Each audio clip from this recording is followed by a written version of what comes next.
warahmatullahi wabarakatuh. Shalom, Om Swastiastu. nama budaya. Dan salam kebajikan untuk kita semua. Perkenalkan, nama saya Sami Makarim. Nama saya Kartika Pranghinangin. Nama saya Raden Roro Arifah Zahra Anggara Putri. Nama saya Faradila Syahrani Salim. Dan pada kesempatan kali ini, kami dari kelompok 16 akan memaparkan pembahasan mengenai proses penyelesaian perkara pidana di pengadilan negeri. Jadi di sini saya akan menjelaskan tentang pengertian perkara pidana. Berdasarkan pasal 203 ayat 1 KUHP, maka yang diartikan dengan perkara-perkara dengan acara singkat adalah perkara-perkara pidana yang menurut penuntut hukum pembuktian yang penerapan hukumnya mudah dipahami dan sifatnya sederhana. Lalu di sini ada 3 tahap penyelesaian perkara pidana. Yang pertama, pemeriksaan di tingkat penyidikan. Yang kedua, tahap penuntutan. Lalu yang ketiga, tahap pemeriksaan di pengadilan. Di sini juga saya akan menjelaskan tahap penyelidikan perkara pidana. Tahap penyelidikan perkara pidana dibagi menjadi 3. Yang pertama, menerima laporan atau pengaduan dari seorang tentang adanya tindak pidana. Lalu yang kedua, mencari keterangan dan barang bukti. Lalu yang terakhir, menyuruh berhenti seseorang yang dicurigai dan menanyakan serta memeriksa tanda pengenal diri. Jadi selanjutnya saya juga akan membahas tentang tahap penyidikan. Jadi tahap penyidikan perkara pidana itu terbagi menjadi 6. Yang pertama itu ada pemanggilan, yang kedua ada penangkapan, yang ketiga ada penahanan, yang keempat ada penggeledahan, yang kelima ada penyitaan, dan yang terakhir ada pemeriksaan surat.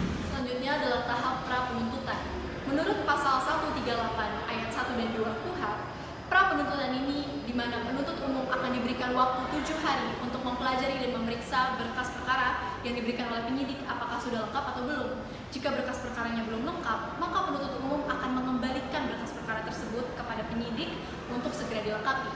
Namun apabila sudah lengkap, maka berkas perkara tersebut akan ditandai dengan kode P21 dan akan dilanjutkan ke proses penuntutan. Lalu pra-penuntutan akan dilanjut dengan proses penuntutan. Menurut KUHP pasal 1 angka 7, proses penuntutan ini adalah sebuah tindakan di mana penuntut umum akan melimpahkan berkas perkaranya ke pengadilan negeri yang berwenang, lalu akan meminta hakim untuk memeriksa dan memutusnya di persidangan. Nah, berkas yang tadi sudah diberikan oleh kejaksaan ini kan sudah diterima nih oleh pengadilan negeri. Nah, itu akan diperiksa oleh Panitera Muda Pidana. Apabila sudah lengkap, maka akan diberikan ke ketua pengadilan. Lalu ketua pengadilan akan memutus siapakah majelis hakim yang akan bertugas di persidangan nanti. Lalu majelis hakim akan memeriksa kembali berkas perkaranya, lalu dia akan menetapkan tanggal persidangan. Panitera Muda Pidana bertanggung jawab untuk memberikan jadwal persidangan kepada penuntut umum, dan penuntut umum juga bertanggung jawab untuk memberitahukan kapan tanggal persidangan tersebut kepada terdakwa atau kuasa hukumnya dan menghadirkan mereka di persidangan nanti. Nah, selanjutnya ini adalah inti dari penyelesaian perkara pidana nih, yaitu proses persidangan. Proses persidangan diawali dulu dengan pembukaan persidangan. Tanda dibukanya persidangan apabila hakim ketua mengetuk palu 3 kali dan apabila hakim ketua sudah menyatakan bahwa persidangan ini terbuka secara umum. Selanjutnya adalah pengucapan dakwaan oleh penuntut umum. Di sini penuntut umum akan membacakan dakwaan-dakwaan yang telah ia buat terhadap terdakwa yang telah ia buat di proses penuntutan sebelumnya. Nah, di sini akan dibacakan, lalu nantinya akan ditanggapi oleh terdakwa atau kuasa hukumnya. Selanjutnya adalah eksepsi. Eksepsi adalah pembelaan terdakwa hukumnya yang tidak menuntut pokok perkara terhadap surat dakwaan, jadi hanya menangkis kekeliruan. Dan eksepsi adalah tidak wajib. Dan apabila ada eksepsi, maka dilanjutkan dengan tanggapan putusan hukum terhadap eksepsi tersebut. Jika eksepsi tersebut disetujui oleh hakim, maka pemeriksaan persidangan diberhentikan. Dan jika eksepsi tersebut ditolak oleh hakim, maka pemeriksaan persidangan dilanjutkan. Proses ini disebut dengan putusan sengketa. Itu adalah proses pembuktian. Proses pembuktian merupakan proses yang penting demi mencari kebenaran material. Terdapat 5 alat bukti yang dianggap sah menurut KUHP pasal 184 ayat 1, yaitu keterangan saksi, keterangan ahli, surat petunjuk, dan keterangan terdakwa. Oleh penuntut umum, sebagai kesimpulan yang dapat dari proses pembuktian, hakim akan menanyakan kepada penasihat hukum apakah penasihat hukum akan mengajukan pledoi atau tidak. Pledoi adalah pembelaan untuk mendapatkan putusan hakim agar terdakwa terbebas dari sanksi pidana atau setidaknya mengurangi sanksi pidana. Nah, selanjutnya kita masuk ke tahap replik. Replik adalah jawaban atas pembelaan yang dilakukan oleh penasihat hukum yang dilakukan oleh penuntut umum.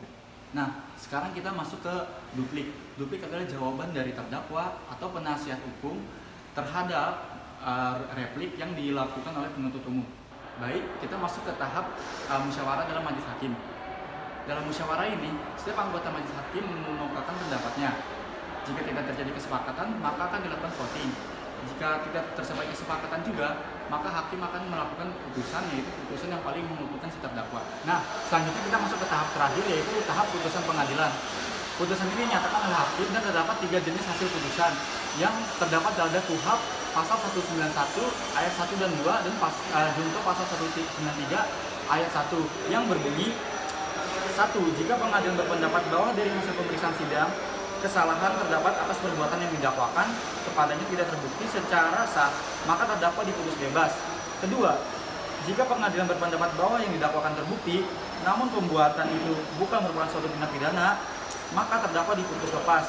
Pasal 193 ayat 1, jika pengadilan berpendapat bahwa terdakwa bersalah melakukan tindak pidana yang didakwakan, maka pengadilan menjatuhkan pidana. Sekian pemaparan dari kelompok kami. Mohon maaf apabila terdapat kesalahan kata. Kurang lebihnya, wassalamualaikum warahmatullahi wabarakatuh. Shalom.